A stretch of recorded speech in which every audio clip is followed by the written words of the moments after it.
Okay. I think we can start off with 13 participants. Oh, somebody go off.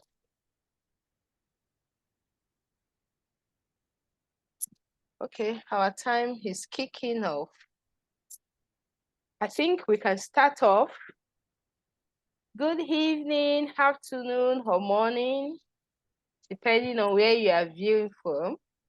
I am Dr. Sarah Uwa, a medical practitioner, and I will be the moderator for today's webinar. You're all welcome to this month's webinar organized by Mashi, Mind and Soul Helpers Initiative. Mashi is a mental health NGO focused at stabilizing the mental health of a citizen. She does so by advocacy, educating, or sensitizing the populace on issues or topics surrounding mental health. She does so by using professionals from different walks of life to throw more light on many topics that are not very clear to viewers, or one of which is what we'll be hearing today from Dr. Lillian Agbeyegbe. Today, we are going to be listening to a very important topic captioned Raising the Bar.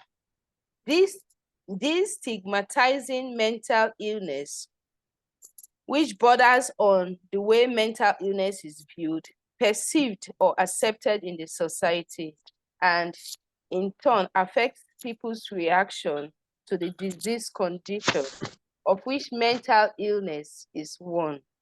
Today, some people carry out research on their intended life partner before marriage in view to know whether there's a mental illness in the family or if it runs in the family. And if they find out any of such runs in the family, of course, that may determine the tone of that relationship. While there are others who hide their relatives who are suffering from one mental illness or the other. And this is all because of stigmatization. Today, to be doing justice to the demystifying of many of the myths surrounding mental illness is no other person than our amiable, one of the finest in the profession, by name, Dr. Lillian Agbeyegbe. Dr. Lillian Agbeyegbe is Executive Director of the Rest of a Life, a public health practitioner. Dr. Lillian Agbeyegbe has worked on several health issues that exclusively or disproportionately affect women, such as female genital mutilation, HIV/AIDS, intimate partner violence, homelessness, and co-occurring disorder, healthy housing, and human trafficking. Dr. Agbeyegbe is an adjunct faculty at Bowie State University, Maryland, where she teaches a graduate class in domestic violence crisis counseling.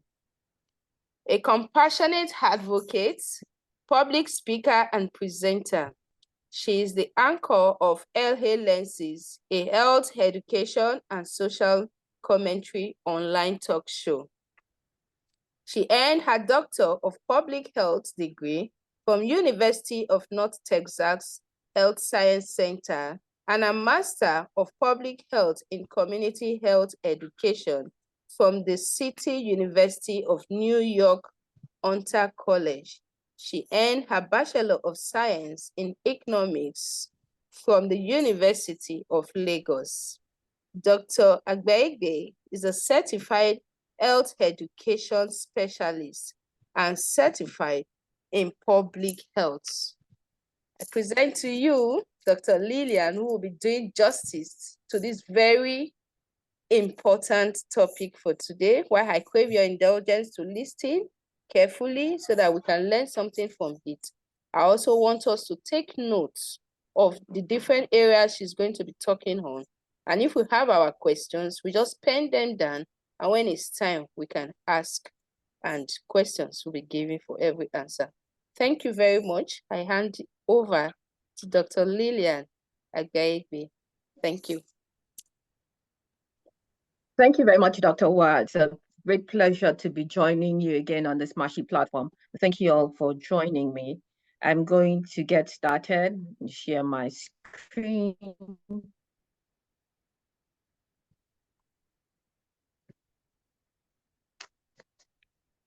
So as Dr. Uwa said, I'm going to be speaking on raising the bar, destigmatizing mental health issue. In our time together, I'm going to do a quick overview of mental illness. We'll look at stigma and its dimensions, the negative impact of stigma, which will begin to explain why we want to focus on destigmatization. Who are the stakeholders that need to be involved in this destigmatization process, and what are the benefits of destigmatization?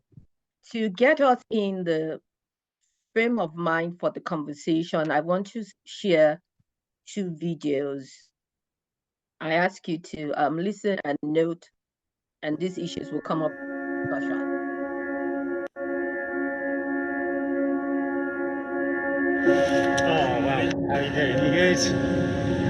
Oh, sorry. How are you doing? God, it's exciting, isn't it?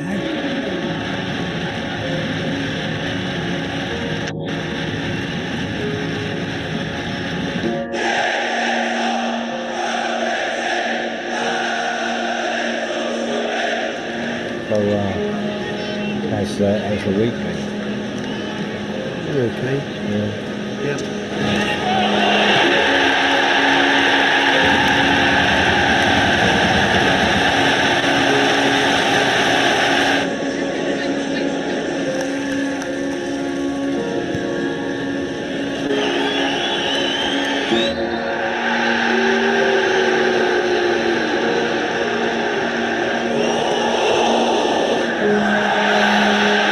I hope things are better outside of football.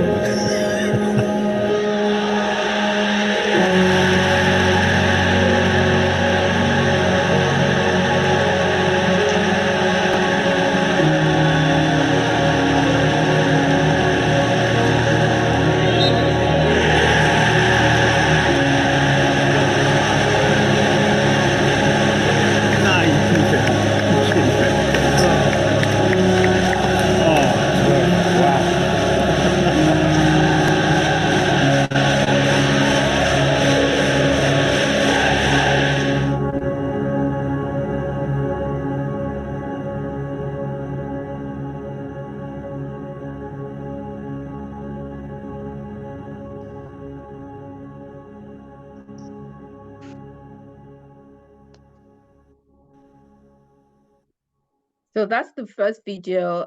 We think sometimes it's obvious we can tell when somebody's struggling to cope. Sometimes we can't tell when somebody's struggling to cope. It's another video, and we have the conversation. I'm a different person, you know, now than I was January 19th. Grief is a journey, you know. I understand that grief is love that has no place to go. I know that it's important to me to honor Ian in the totality of who he is. I speak about him in the present because he is always with me, and the joy and happiness that he gave all of us. But behind that joy and happiness, Ian's mental health took a toll.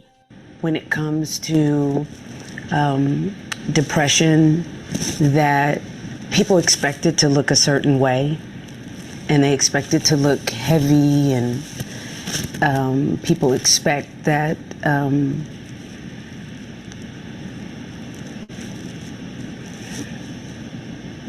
It's okay.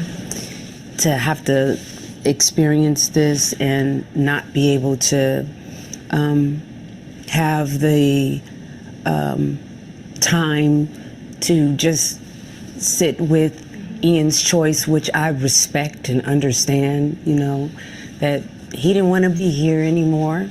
And that's a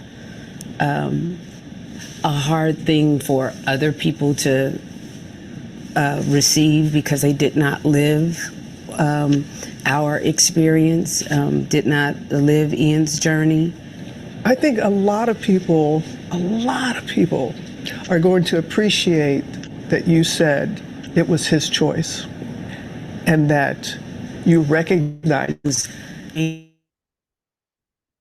Angry with God, you know, that why would that weight be given to Ian? You know, of all of the things that we had gone through with the therapy, with psychiatrists and programs, and Ian was like, I'm tired of talking. So a couple of things I wanted us to get from that video, which was why I shared it. And I'm going to go back to my presentation as soon as I can find my screen. So just give me a second as I go back to my screen.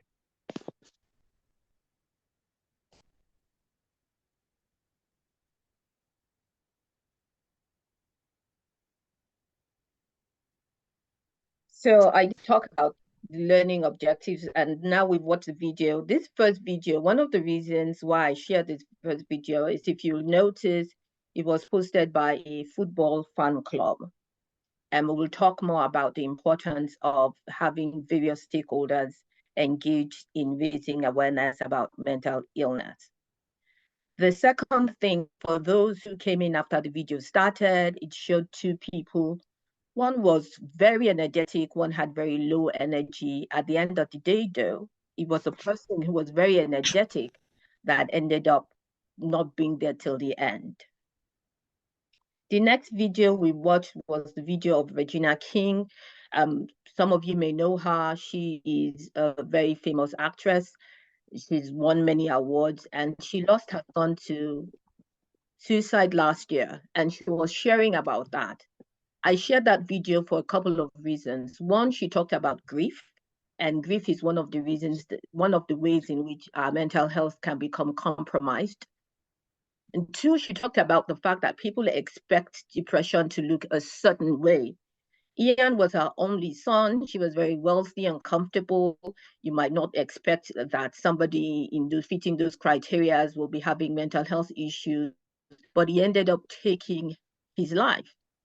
And then another thing that she said that was very important was the fact that she talked about how they were getting him help. So how do you get help with a mental illness and still end up taking your life? It's important for us to understand how, because we live in a social ecological system, what the things that influence our actions are not just one thing. There are many things to consider. So, but when we are talking about mental health, what are we talking about? A lot of people wait for the person who's sleeping naked, walking around on the street and running around, and that isn't necessarily always it. World Health Organization says that mental health is a state of mental well-being that enables people to cope with the stress of life, realize their abilities, learn well and work well, and to contribute to their community. And so there's a wide range of things that constitute mental health. The DSM manual has an entire long listing, and I will show that when I go back to the internet. But for now, I will share this short list from the National Alliance on Mental Illness. We talk about, when we're talking about mental health, we're talking about anxiety disorders, attention deficit disorder, bipolar disorder. We're talking about depression, eating disorders, dissociative disorders, post-traumatic stress disorder, obsessive compulsive disorder, psychosis, schizophrenia. So there's a wide range of things that we're talking about when we say mental health, and let's not look at it from one lens. Similarly, when we look at what puts people at risk for mental health conditions, there are several risk factors. Yes, in some cases it's biological, it's chemical imbalance, but sometimes it's influenced by adverse childhood experiences. How did the person grow up? There's a component of alcohol and drug use. There's a lack of social capital, chronic illness, having to deal with it, and stressful life events such as grief that Regina spoke about. So take all of this knowledge of mental health illness, put it on one side, and then bring in the component of stigma. What is stigma and how does it play into mental health issue? Stigma is this thing where we are pointing, as it were, to one person. Two definitions of stigma I want to look at in this presentation is a definition by Hoffman that in 1963, he said it's an attribute that is deeply discrediting, reduces somebody from a whole and usual person to painted and discounted person. And so you're saying that this person isn't complete anymore. Another definition I want us to look is a Donnelly's definition from 2000, where it's a stereotype, negative views that is attributed to a person or groups of persons when their characteristics of behaviors and views are different from inferior. So it buys into that first definition of saying that this person is discountenance, is tainted, and is not a complete person. How does stigma manifest when we're looking at mental health? When we think about the origin of what people say is, how did this person get this stigma? Sometimes we think people say, it's biological, it's their genes, there's nothing that they can do about it.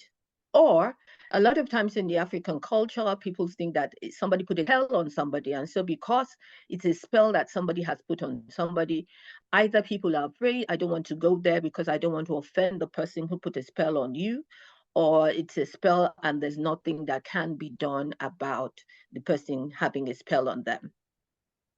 Another component of stigma is disruptiveness. People feel that somebody who has mental health issues cannot engage in society because they will be disruptive. Either they'll come and take off their clothes, start running, or start doing things.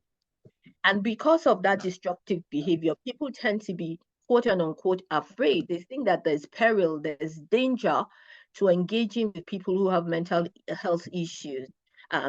So these are people who will be avoided. And if everybody can mute, I'm getting feedback from somebody's microphone. So if you can mute your microphone, that would be very helpful as well. When we look at the dimensions of stigma, we also look at the aesthetics.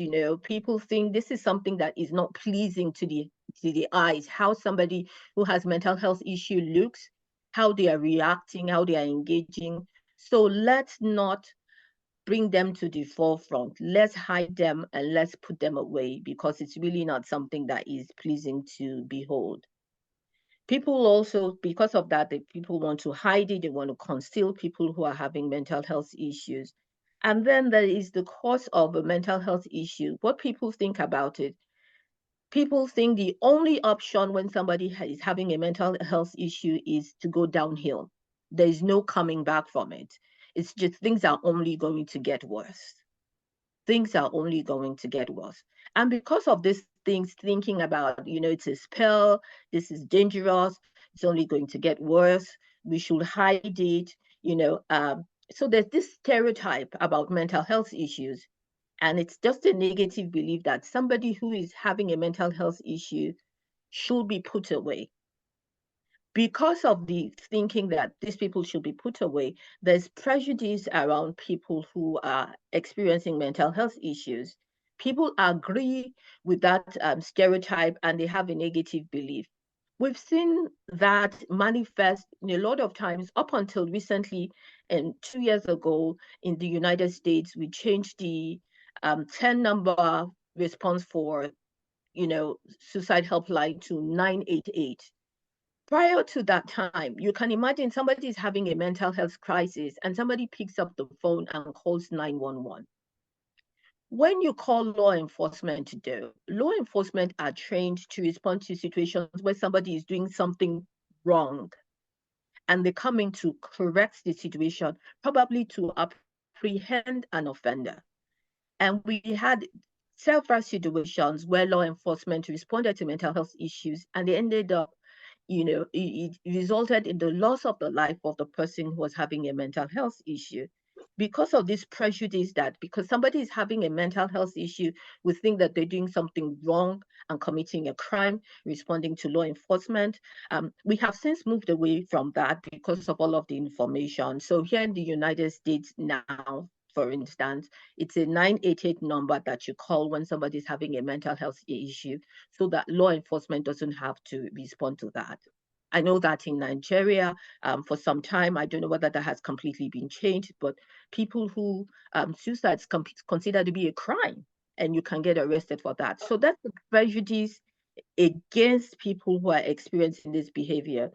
And because of that, there's discrimination amongst it, so in terms of where can this person go, what can they do? And as we're displaying this stereotype, this prejudice against people who are experiencing mental health issues, we're impacting how we think individually and how our society responds to this situation. Looking at the level of stigma, the stigma comes from 3 levels, basically. On the social level, there are societal barriers. Can somebody who has mental health issues show up in school and do well? How do we support them in that environment? How do we support somebody to get housing? I just spoke about arrest, criminalizing mental health.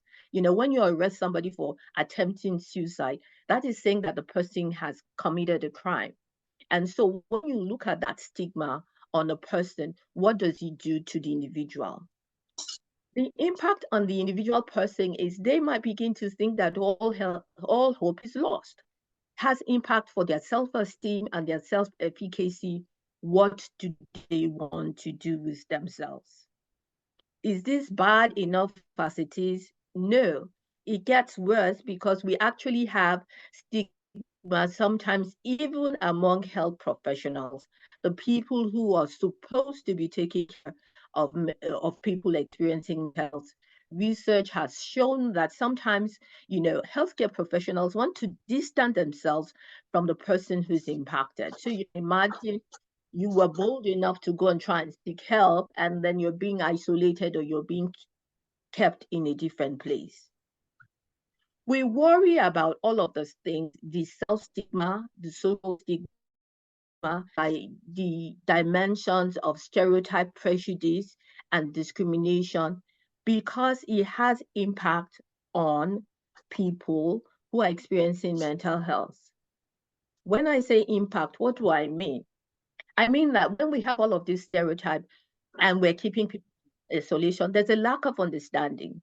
So people who are experiencing mental health have family, friends, co-workers, people that they're interacting with who do not understand what they need to be able to function. That lack of understanding has been a factor that led to the institution of segregated institutions. And people might remember way back in the United States, you used to have asylums and sanatoriums where you will take these people and keep them away from the population.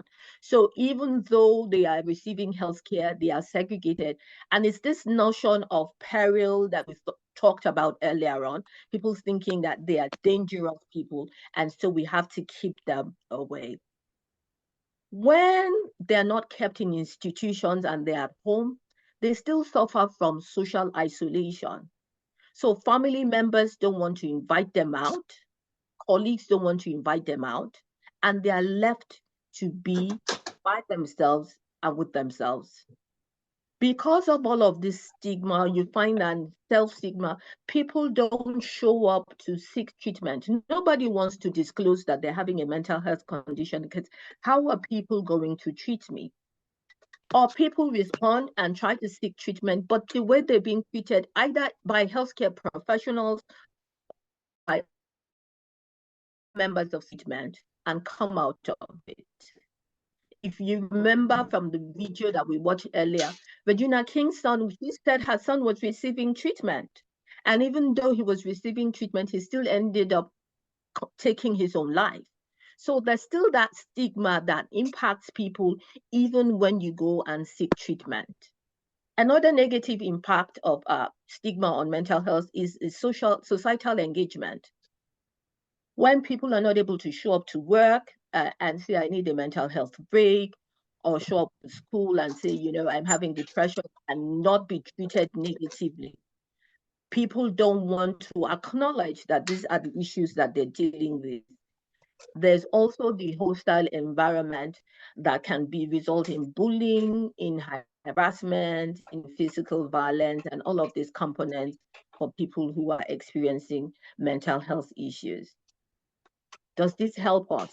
This doesn't help us. And when we talk about raising the bar and addressing the issue of stigmatization, I go back to that first video that I showed, the second video about Regina King, and saying you can be in treatment and still end up worse off because we as a society have loopholes in how we are responding to mental health issues. So destigmatization becomes something that is very important for us to focus on. 3 levels of destigmatization that we could focus on. 1, protest. And when I say protest, what do I mean? Do I mean carry placards and go out? By all means, if it is necessary. But I'm talking particularly about protesting inaccurate information, protesting hostile representation of what is going on. I remember, I think it was maybe a year or 2 ago, I saw a newspaper report online about this girl who had been arrested in Florida. Why was she arrested? She had gone to her neighbor's house at 2 a.m. in the morning. She had knocked on their front door at 2 a.m. in the morning. They opened the door for her. She went into the house, and then she went into the children's room and tried to take one of the girls from the bedroom. And they called the police and they arrested her. Now, I don't live in Florida. I didn't know this person or anything, but I wrote a piece on LinkedIn. Why? Because I felt that that information was not properly portrayed. For me, even though I didn't have all the facts, it seemed very likely to me that this was somebody who was having a mental health crisis. If she wanted to kidnap the person, she wouldn't go to the front and ring the bell. She wouldn't go to her neighbor's house. She didn't go somewhere where they didn't know her. She went to her neighbor's house. She went and she rang the doorbell. She didn't go through a window or break in. And then she went and took, clearly they can see where she is. This is somebody who's having a mental health crisis, and then you portray it as somebody who's committing a crime, and this person gets arrested for a crime. So I wrote that piece. Now, I don't know how many people read my piece, but the point is, if we want to address destigmatization, researchers have proposed these 3 things. We need to protest inaccurate information wherever we see it. We need to protest hostile representation.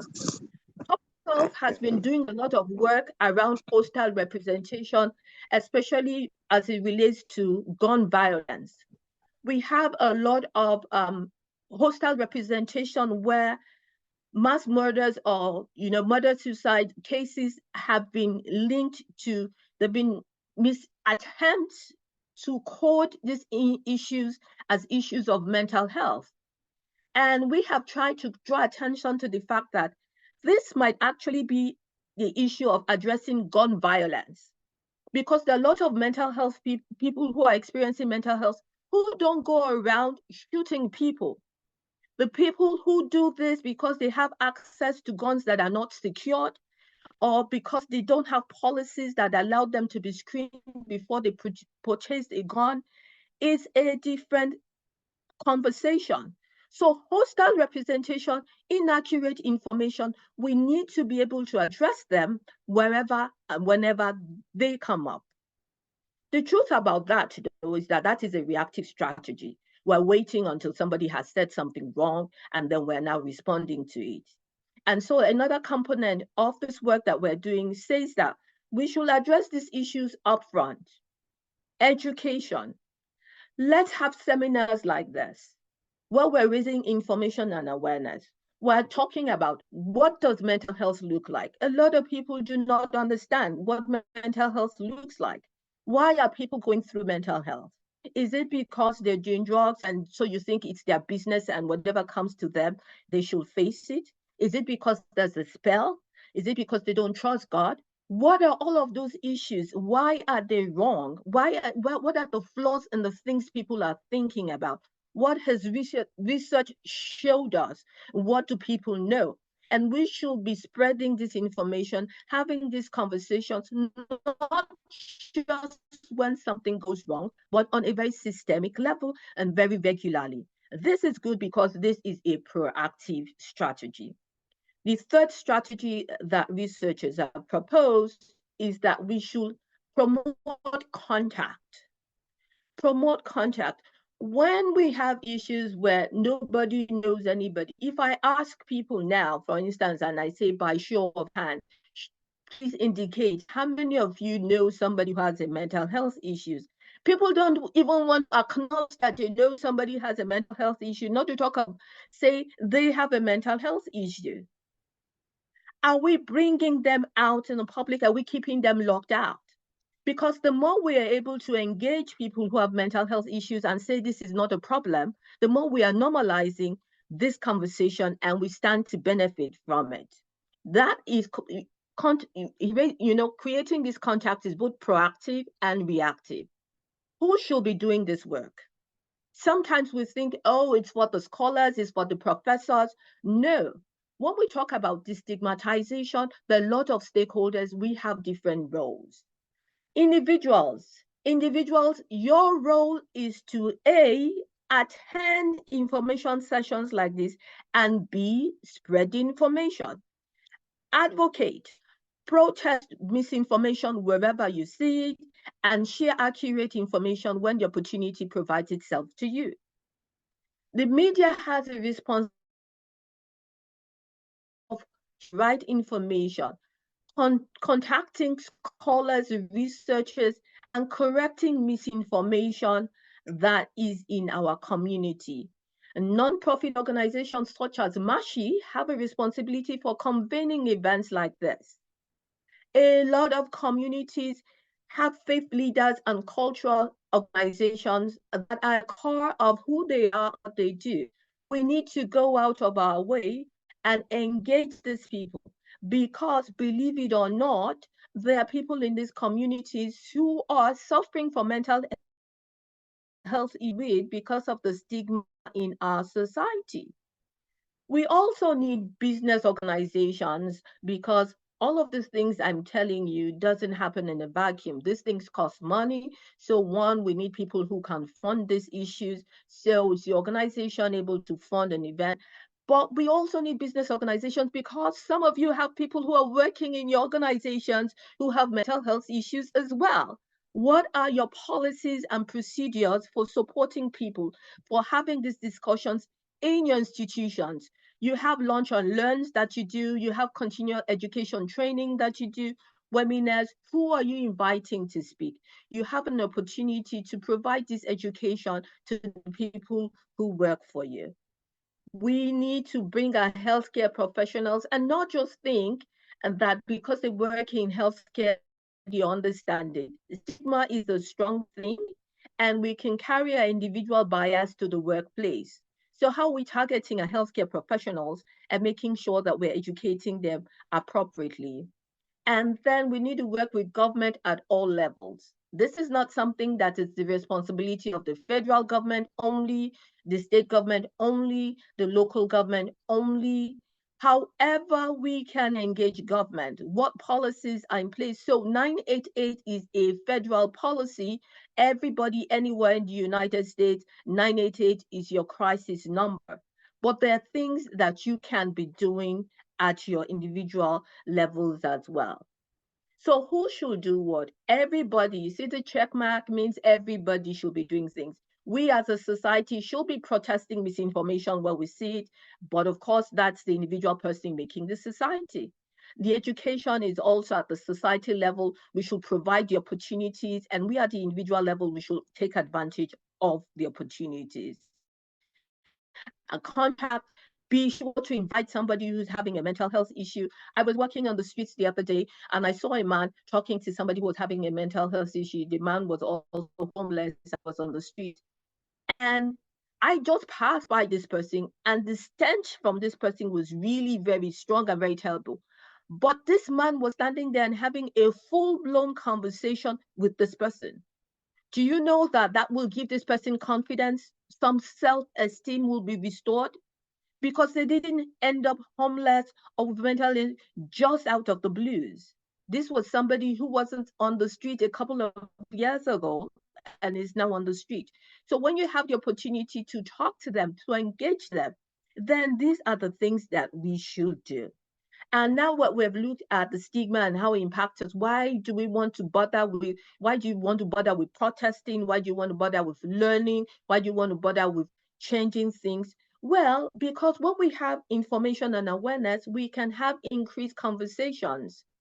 When we're having conversations in more than one place about mental health issues and not necessarily waiting until a crisis comes up, then people are more at ease.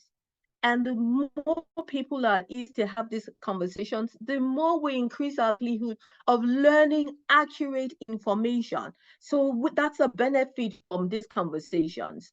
As we're having these conversations also, we're increasing social acceptance that this is something that can happen to anybody and to everybody. It can be biological, it can be as a result of trauma, either childhood or in adulthood. So when we bring all of these situations to fore, we increase social acceptance of mental health and people living with mental health issues. As we continue this advocacy, we're able to work with government and organizations to have favorable policies, favorable workplace policies. Does your workplace have a policy that allows somebody to take a leave of absence when they have a mental health issue, they need a break from work? They don't have to think about, oh my goodness, I have to deal with my mental health issue. I have to go and come back and then start looking for work. Can they take a break of work? Do you allow that to happen? That can only happen when we're advocating and we have the awareness of this. So policies in our workplace or at the government level, where you have changed the policies, don't call 911 for somebody who's having a mental health crisis. They did not commit a crime. They do not need to be arrested. So when we do all of these things, also, we get the benefit of treatment. The video I played earlier on for Regina King, who said her son was in treatment, yet he had this crisis because of the societal stigma. So people start treatment, they stop, they have medications, they stop taking it because people think taking medication is a bad thing. But people think taking medication is a bad thing because of society and how we have labeled them. So let's stop doing all of these things. And so these are benefits of destigmatization. I'm going to share, when I go to share my screen, I'm going to share about some organizations that are doing this work, and so that we know that there's no such thing as too many organizations. This is big work and this is extensive work, and we have to all come together to do it. But before I go, I wanted to share some of the things where people try to be helpful, but you're really saying things that are minimizing what somebody is experiencing. So somebody's having a mental health crisis, do not say, it could be worse. Just deal with it, snap out of it. Snap out of it. That's the worst thing you can say to somebody. Don't say everybody feels that way sometimes, or you brought this on yourself, and we've all been there. You just got to pull yourself together. Maybe try to think happier thoughts. If you don't know what to say. And this is a benefit of having conversations like this, right? Because some of you, let's be honest, have said some of these things before. Did you know that you were not being helpful? You thought you were being helpful when you said snap out of it. You actually were not being helpful, because the next time that person was feeling overwhelmed, they likely didn't share it with you. So these are the things not to say. Now, what do you want to say? You want to say things that are non-judgmental. So you want to appreciate the fact that somebody opened up to you in the first place, because not everybody will open up to you. Offer to be there, let them know. The only course is not only downhill. People can get better, and people do get better. let them know if they need to get an appointment, let them know that you love them. Yeah, foundation basically from these resources and it will be available for people who request. But I wanted to share some more about the organizations that I said are doing work in this area. So let me share. Okay, that didn't work, but I will come again, and here you are. Okay. So I see what I'm doing. Just give me 1 second. Sometimes technology gets the better of you, and seem to be getting the better of me. Okay, yes. So here is the Mental Health Coalition that is doing some work in this area. And when you look at the partners, I wanted to share this because you look at the partners that are doing this: American Foundation for Suicide Prevention, Bring Change to the Mind, Child Crisis Text, JET, Mental Health Association, a lot of partners coming together because this is heavy lift. This is not work for one organization to do, and they're all doing it in different ways. This is another organization, Stamp Out Stigma, and they are doing the work by sharing stories. They have different campaigns. So people are taking pledge. Is anybody made a pledge to say, how are you going to contribute? Do not be a bystander in this fight. You might not have a mental health issue, but you probably know somebody who hasn't come out because of the stigma that is in our society. So do you want to start a pledge campaign? Do you want to find out what's going on? And this is another one, Stop the Stigma, which is another, they're having a conference that's going on. So there's a co-occurring issue of mental health and substance use disorder, yes, but we can tackle stigma together.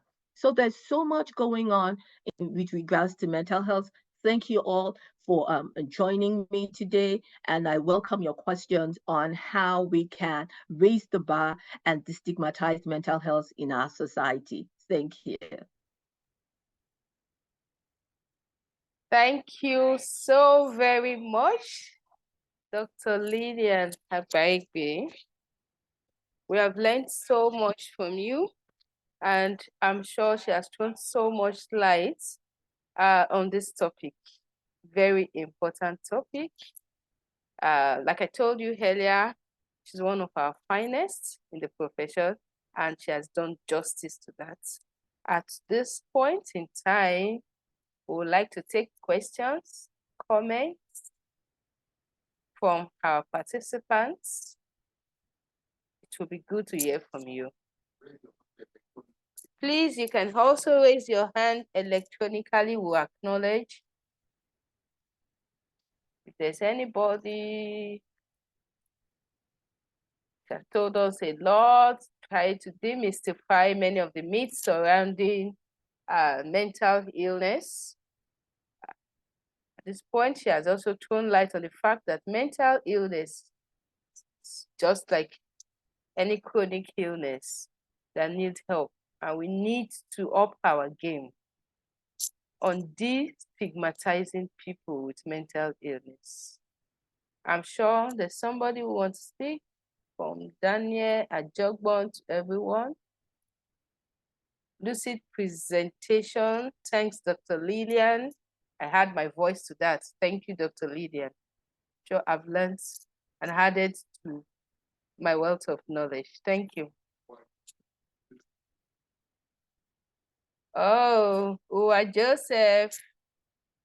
That's my buddy. He said I'm guilty. Okay, if you want to ask a question, you can go ahead. So,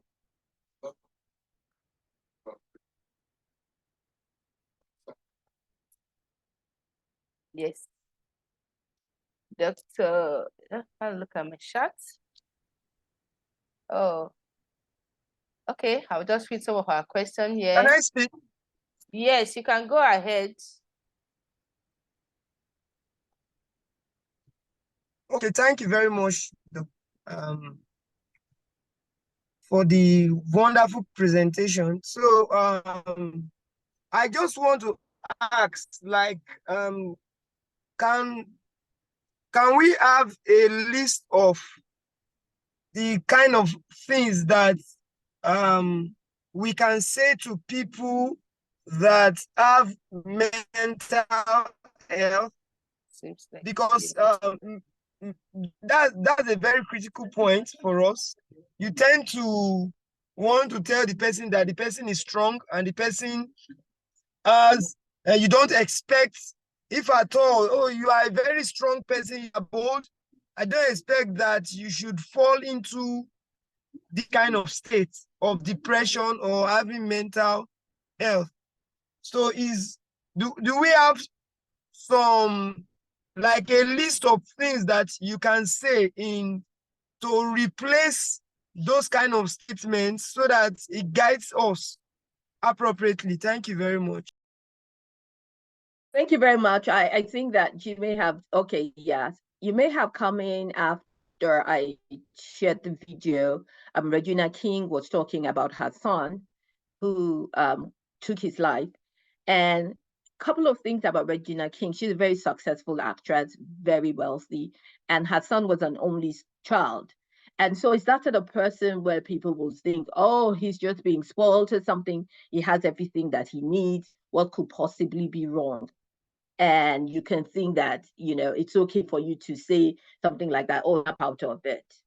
But we're not being very helpful when we say things like that. You have to recognize that in some cases, yes, even if the person wasn't born with it, by the time somebody has been depressed for a consistently long time, the chemical imbalance has occurred. And so you don't say things, it's not advisable, it's not helpful to say things like, oh, it could be worse, or just snap out of it, or you brought this up on yourself. The more helpful things to say is that, is there anything I can help you with? And if they don't even know what they need to help you with, it's important for us to have the sessions where we can actually tell people that resources are available. A lot of times people are scared to acknowledge mental health issues. They think that they're going to be on medication. There's actually a school of mental health providers who are even advocating against medicating people with mental health conditions, who believe in cognitive behavioral theory, who believe in talk therapy as a way of helping people come out of the system. So not everybody is going to be on medication. Not everybody needs to be on medication. You can actually find professionals who can help you get out of this without putting you on medication. No, be afraid, but people need to understand that they need to be open to going out and seeking for care.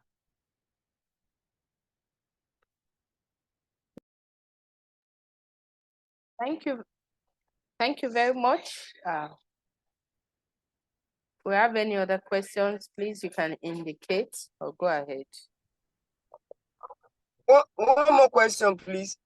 Okay, so I wanted to ask, for those that are interested in learning on training on mental health, is there a guide or is there a way that they can also become professionals or get mentorship so that they can become professionals too in advocating for mental health? So is there a guide or a way such can get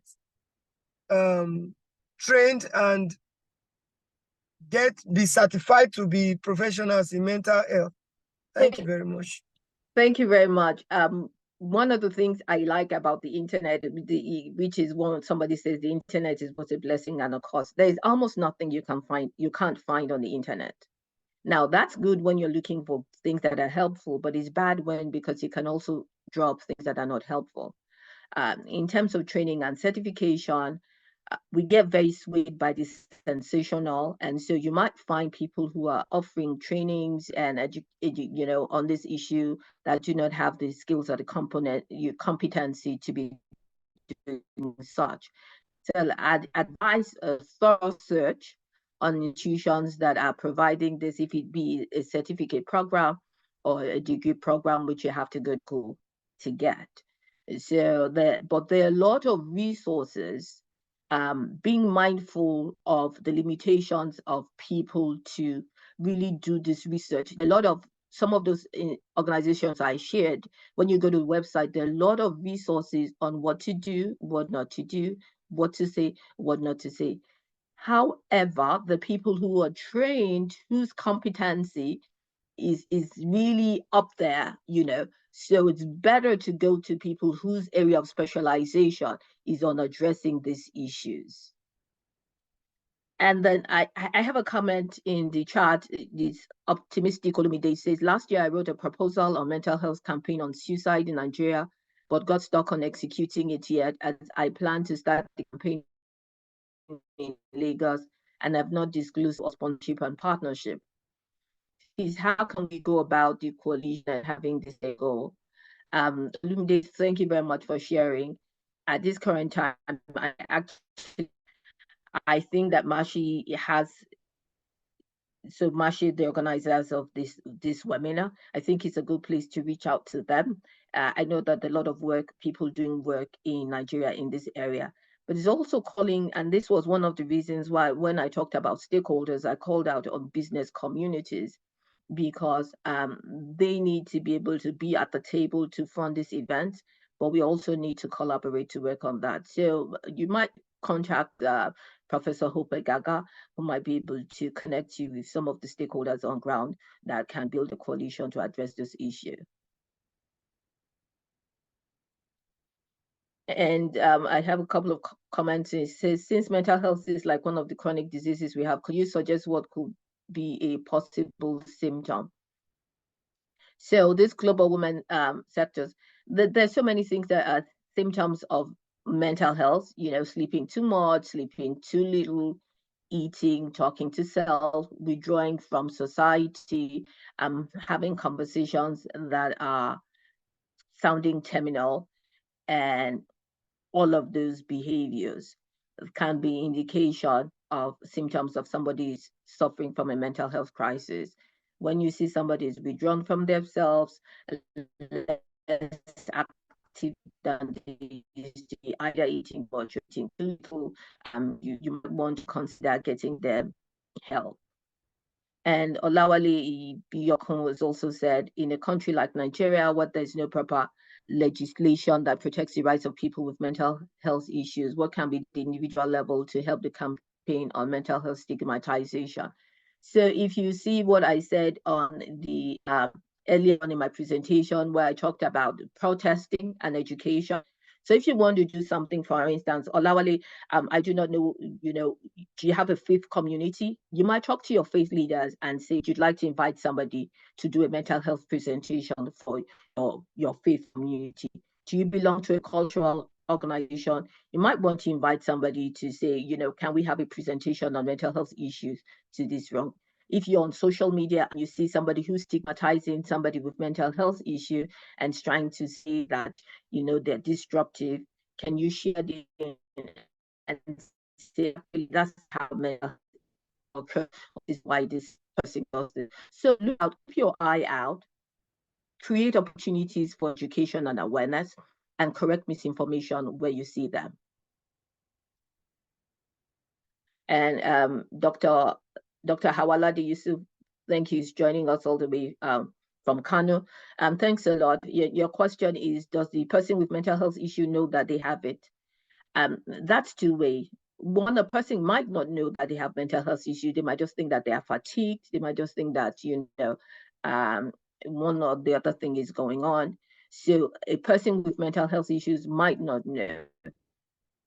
Two, a person with mental health issues may know that they have mental health issues, but they may refuse that they have it because of issues of stigma.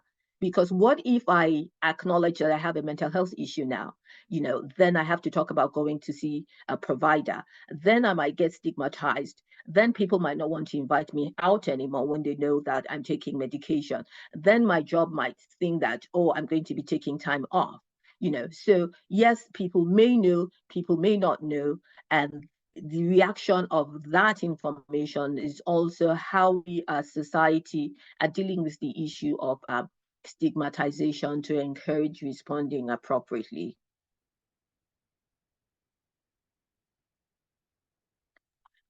She said, denying the condition makes addressing it more difficult. Absolutely.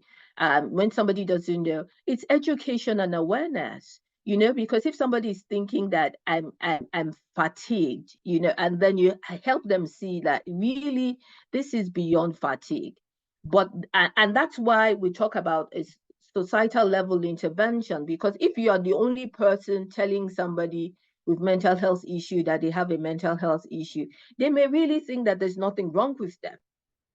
But if we have a lot more people who understand it, so that the person advising them to review their conditions is not only one person, they're more likely to think something is truly wrong with me.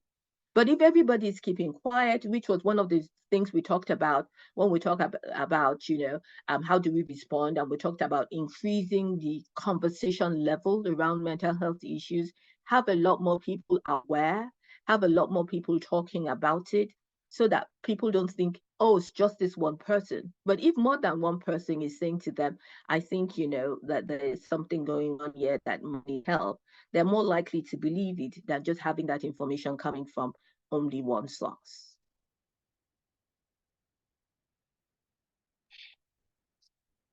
Thank you very much, Dr. Lillian Agbeyegbe.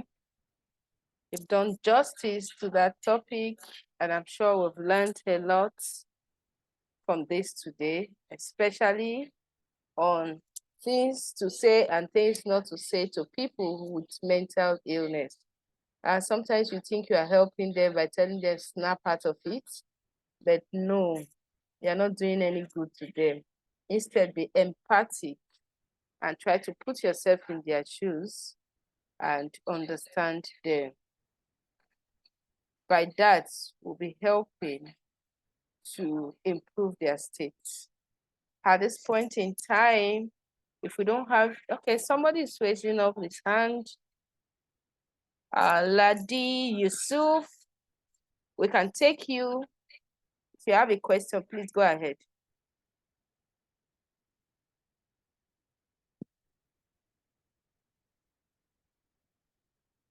Awa Ladi Yusuf.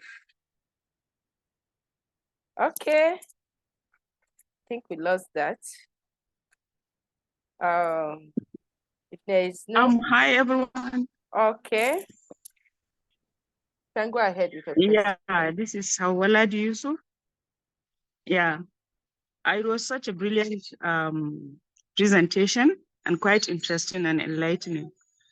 I was just commending her, not raising a question. Thank you Hello. very much. We appreciate that. Thank you. That's my classmate from high school. I said I was just commending the presentation. Okay, thank you My good very friend. much. Yeah, I appreciate your comment. Yeah. So, thank you once again, Dr. Lillian Agbeyegbe. You've done justice. Have 3 hands up. We have questions. Dr. All right, you can go ahead. Okay, good morning, good afternoon. This is afternoon where I am here in the US. I am Tinu Akinshola, and I am founder, president of She Rises International, Inc. We advocate for gender justice and equity in developing countries and also in the United States. Dr. Lillian Agbeyegbe happened to be one of the board members of the organization. And as always, we're very proud of her. And actually, with the brilliant presentation again she does time and time over. And this time, maybe I may have missed something, but I wanted to just hear from her, knowing that some people, of course, it's mental issue. And I just want her to make a distinction between what people may call depression, you know, maybe postpartum or something that people usually will call depression, and that of the other part of perhaps insanity or any other type of mental illness. Thank you. And thank you for having this program. Thank you very much, Attorney Tinu. One of the things I shared in one of the slides, you know, we looked at, I put out a list of mental health conditions from the National Alliance on Mental Illness and says people can have anxiety disorder, ADHD, bipolar disorder, depression, dissociative disorders, eating disorders. So mental health happens on a spectrum. Anxiety, yes, is on the lower end. Depression goes start to go up, then it goes all the way to schizophrenia, which is like really serious business. But despite all of it, so Mashi has this monthly webinars that address different aspects of mental health issues. Today we're trying to address the issue of stigmatization. And so really we recognize that mental health happens on a spectrum. Some of it is really very grave and very intense, and some of it is very mild. And when you're sleeping too much or eating too much and you've lost interest in doing your daily activities, just because you aren't taking off your clothes, you're not talking to yourself, doesn't mean that something isn't going wrong that needs to be addressed. And we can have those conversations and know those signs and those symptoms when we're having these conversations on a regular basis. Okay, thank you very much. I'll throw a comment on that, but let's take Dr. John Uwa first. Dr. John Uwa, your hands is up. Okay, good evening. Yes, can you hear me now? Am I audible? We Yes, can you hear are. you. Go ahead. Okay, I have listened to the very interesting conversation, even though I came very late, and I've always listened to all of the presenters and these mental health issues, and oftentimes when issues about whether somebody is aware that he or she has mental health issues or not comes up, the answer, the narrative is always them about, yes, some people know that they have the mental health issue, but due to stigma or stigmatization, they are unable to own up to it. This is the usual narrative, right? But I'm also thinking, is it not possible also that somebody knows that he or she has mental health challenges, he has come to terms with it, is not coming out because of some other reason beyond stigmatization? For example, some people believe out of faith in God that they can overcome it. Some people believe that they are strong. Why would they be feeling this way? And why they feel it's something they can handle themselves. And there are also situations where some people are referred to a psychotherapist, and somehow they just feel that they are not connecting. The answers they want are not forthcoming, so they stop. So beyond stigmatization, are there other issues that that can possibly account for people knowing that they have mental health challenges and they are not willing to seek for help or come out and call for help? Thank you very much, Dr. Uwa. Like I said earlier on, we have these Mashi presentations on different topics. And actually, I think sometime last year, I presented on spirituality and mental health. And we do know that the people who, on the one hand, think the mental health issues are as a result of, or like you said, issues that can be addressed with faith. And this is why education is one of the pillars of addressing destigmatization, but really of addressing mental health as a whole, not just destigmatization. Because people who have this belief that, I can overcome it, need to be able to know the limitations of goodwill and professions have their place. People need to be able to know where they have come to the end of the road there. In one of my presentations, I do have a list. I'm a person of faith, in full disclosure, but I do have a list of ministers of faith taking their own lives, including somebody who had spoken at the homegoing of another pastor who had taken their own lives. And so we need to be able to know where we need to turn to for help. And when people say they know it and it's not the stigma and they're looking for other resources, it's the lack of knowledge of what other resources are available or the limitations of the resources that they're exploring that also is detrimental there, and we need to be able to address that as well. Thank you. Thank you. Thank you very much. We would like to take Mr. Suleiman. Your hand is up. Good evening. Good evening. Thank you very much. Unfortunately, I came a little late, but I have a question. And that is, please, I wouldn't know what happens to the resilience of young people these days, because you have young people complain of depression so easily. I mean, unlike during our own days, I am, over 60 years, this kind of lapsing into depression, etc., was quite often a day. Was not, even with children being provided with everything to make things easy for them, only just to attend school, etc., they still complain of depression, being suicidal, etc. Is there any explanation on this? Thank you very much. Thank you, Mr. Solomon. So a couple of things I would say, when we in those days, nobody knows anything. I think that reporting and disclosure has increased over time.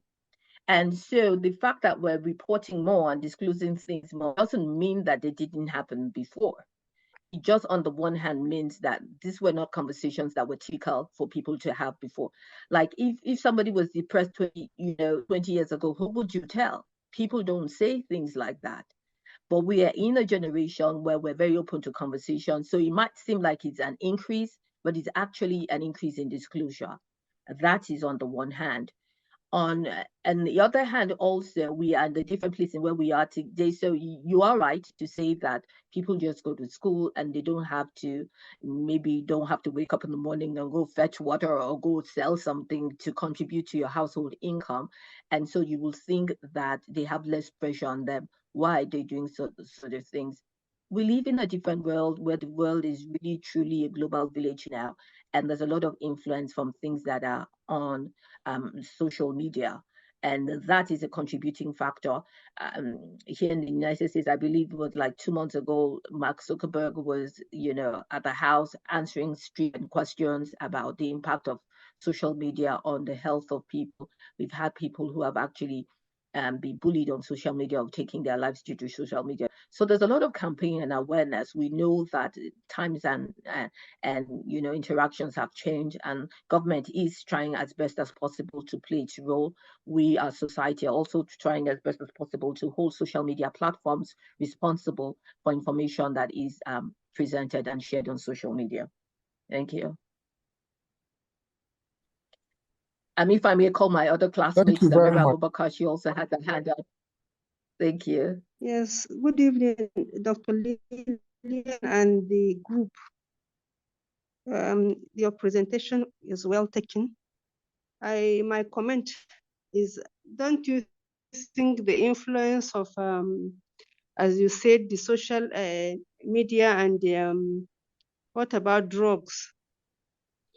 Children, small children, and even the adolescents now are trying on different types of medicines. We don't even know of them. Being a pharmacist, I will not hide it from you. They try a lot of things. Before you know what is happening, it will affect the brain. Before you know what is happening, the child has entered into depression. Or can you hear me? Can you yes, hear I me? can hear you. Somebody just needs can we mute our devices? Yeah, somebody just needs. I think Emmanuel, you need to mute your mic. We should now think of the influence. Parents should be held responsible of taking good care of their children, observe the kind of children or the peer pressure the children go about with, even if it is the adolescent. Mr. Emmanuel, can you please mute your mic, please? And in the community too, if we have responsible community leaders, they could observe that the person is behaving one kind, because you can easily know So if we will have collaborative effort from the parents, from the community leaders, from the religious bodies, from even the political goodwill, if our politicians can make a law, because the societal mission now in Nigeria is on the increase. You hear a lot of people committing suicide, which is we don't really hear before. Before it was minimal, but now it is too on the high. I believe there will be, and I believe inside me is the influence of drugs. Some of them, 80% of them are influenced from drugs. I should believe so, because being a pharmacist.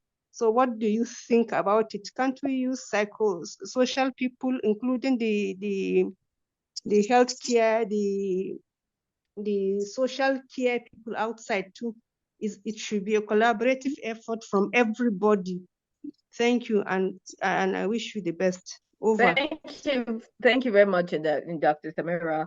And yes, I'm always very worried about, numbers when there's no research to support it. So I wouldn't know about the 80%, but I do acknowledge the fact that people might develop mental health issues due to drug use.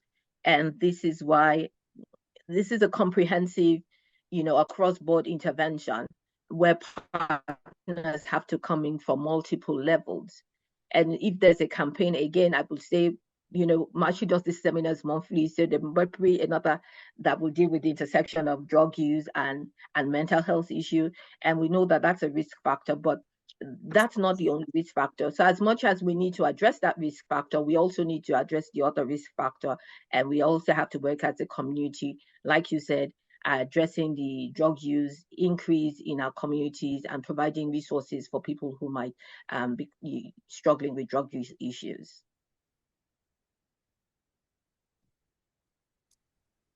Thank you very much, everyone. We appreciate your comments and your questions. At this point in time, I want to invite our amiable convener, Professor Hope Eghagha, to ask his question and probably give us a vote of thanks. Thank you very much, sir. Professor, please, Megwasa, sorry, there's a question in the chat I wanted to address before you go. Okay, the question from Grace says, who faces stigmatization more? Is it the family or the patient? Also, can mental health issues lead to loss of self-esteem? I believe that is. And Grace, to answer your question, I wouldn't know in terms of weight who faces it more, but I know that, yes, the family can face stigmatization, and this is why we have to do the education across board, because there's no reason for any family to be stigmatized just because they have a family member who's experiencing mental health issues. So we need to do this education across board. In terms of loss of self-esteem, absolutely.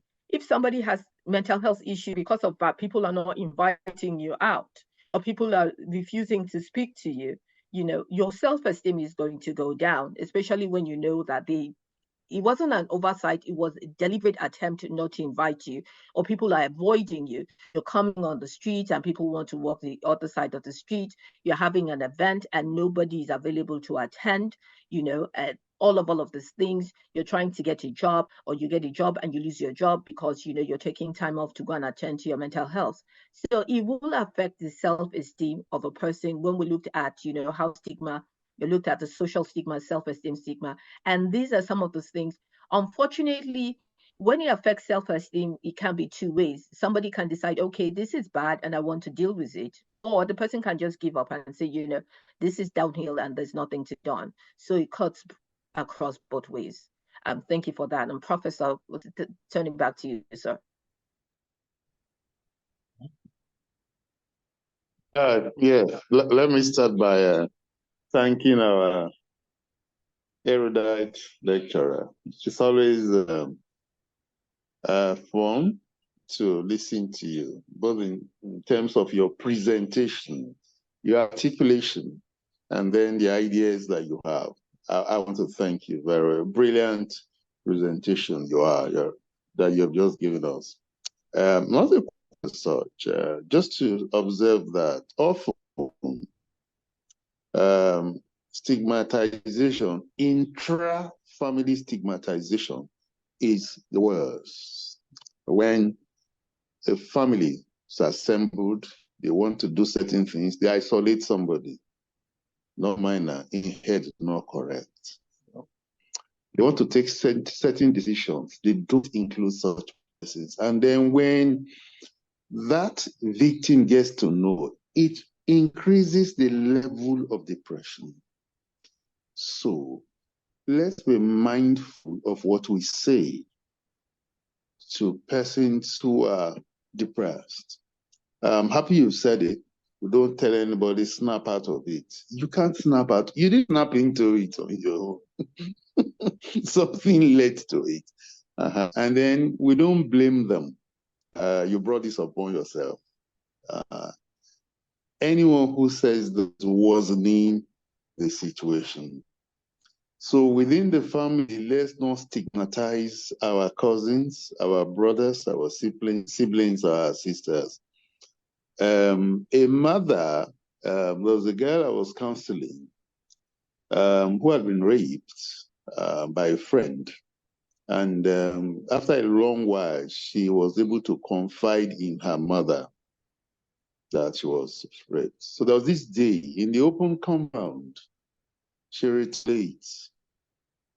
And then the mother said, to the hearing of everybody, including neighbors, that was why they raped you. She said she hated her mother from that day. This was something she said she thought she had told her mother in confidence. And then this mother used it to taunt her. That was the day her father knew, her brothers. You know, in our environment, some people tend to believe that once a lady has been raped, no man should go near her. There is no logic to it. She's a victim of rape, and then you go for that to stigmatize her, to say, don't go near her. So families also don't want to say that their daughter was raped. So I thought I should just make that point, not to give my own lecture. I want to thank Dr. Agbeyegbe, who is always available anytime we invite her to give a talk. We are creating awareness, and we have persons from around the world who help us to do this. I want to thank our audience. In recent times, this is one of the highest numbers which I've had. I want to acknowledge all of you who are here. I can't mention all of you by name, but my very good friend, Fred Okwawa, thank you very much. I can see Lorraine Orishedere, Nomewu is a constant here. Promise ideally, thank you. I thank everybody. I may not be able to call all of you by name. And my co-presenter who took over today, because I was actually busy. I had a long day. I didn't even know I would be able to make it here. I want to thank her for standing in. And I've told her that henceforth with the alternate, if I present, now she's presented in the month of March, I'll take over in April, and then by the power of God, in May, she will take over. Thank you very much. Thank you. Thank you. God bless. Thank you. Thank you very much, sir. I appreciate your input. Thank you once again, Dr. Lillian Agbeyegbe. Thank you very much. We appreciate you. So on this note, we're good to go. Bye. Thank you.